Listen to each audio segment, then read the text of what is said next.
Joining us now from Capitol Hill, Congressman Dennis Kucinich, a Democrat. All right, now I have some simple questions. You know I'm a simple man, all right? And very simple questions, and I want you to answer them without all the talking points and all of that, okay? All right, number one question. Do you think, Congressman, that raising taxes on the wealthy, 2%, is going to help the economy? If you reinstate the Bush tax cuts, you're going to add $3 trillion to the deficit bill. That has to be included in the calculations.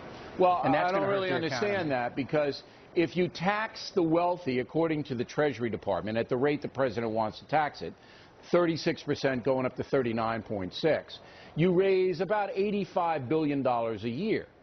Do you know how long it takes the federal government, Congressman, to spend $85 billion? Do you know how long? Well, and what are we spending it on? If we're spending it on wars, it's money out the door. Congressman, do you know how long it takes the federal government to spend $85 billion? I would say probably a couple weeks. Close. Very good. 8.5 days. So all of the tax the rich stuff amounts to $85 billion a year, and you guys spend that in 8.5 days, so it's a ruse, is it not? Well, O'Reilly, let me try this on you. I mean, we could actually have taxes lower if we had different monetary policy. The fact is that the way the banking is in this country, everybody ends up paying higher taxes because the government's in hock to the banks. We ought to be taking a different direction on that. Drive taxes down for everyone. All of that's good, and I'd be willing to hear what you have to say, but let's just keep it where the president has it right now. He's barnstorming the country in Iowa today, telling the folks that if we are able to increase taxes on the affluent, 2%, with income tax, capital gains, revenue on interest rates and stuff, on interest income like that, this is a solution to our economic problems. I go back to question number one.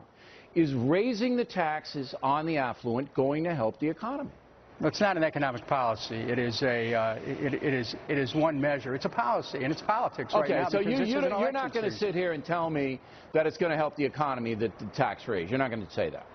Well, I'm going to say that if you have a tremendous tax break to go to only to people at the top, I think that could hurt the economy, Bill. Well, all right, but we don't have that in play. All we have is keep what you have now, the same tax rates on the federal income basis. So look, what I don't understand is this. It doesn't seem to me that the Democratic Party, of which you're an important part, has any kind of way to get us out of the economic malaise. You guys don't have anything, do you? Get people back to work and they pay taxes. But how? I mean, that's fundamental. How are you going to get them back to work? How? You know, I know this is heresy here, Bill, but, you know, Public Works, Rebuild America, okay. That's a good business investment. Okay, no, it's not heresy to me.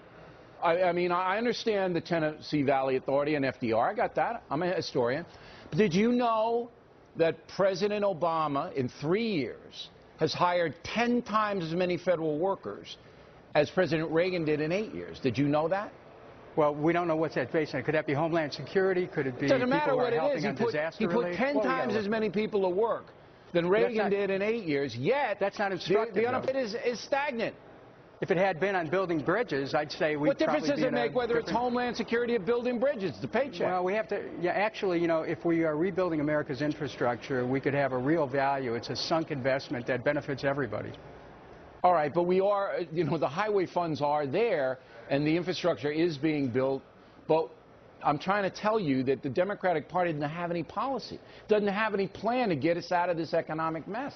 Well, and you're right to the extent that we need to have a clearly articulated policy. Right, you don't have how we're going to get people back to work, how we're going to be able to reduce unnecessary federal spending, how we can stimulate economic growth, how we can reduce taxes for everyone without driving the deficit. And I'll go back to this, Bill. Monetary policy, I'd like to talk to you about it in depth someday. All right, it's probably way beyond my comprehension, but we can get Cavuto on here. He'll understand it. Final question. The Republican platform seems to be that they're going to lower taxes just like Ronald Reagan did. And remember, when Reagan did all that, bringing the tax rate for the affluent down from 70 to 28%, the economy did revive. All right?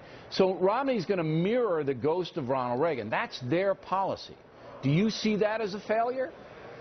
If it's going to accelerate wealth to the top in this country using the tax structure to do it, that's wrong because it's unfair. It's not American. All right. So you know it's not economic with you, it's philosophical. Well, it's both. All right. Congressman, we always appreciate your candor. Thank you. Next on the rundown.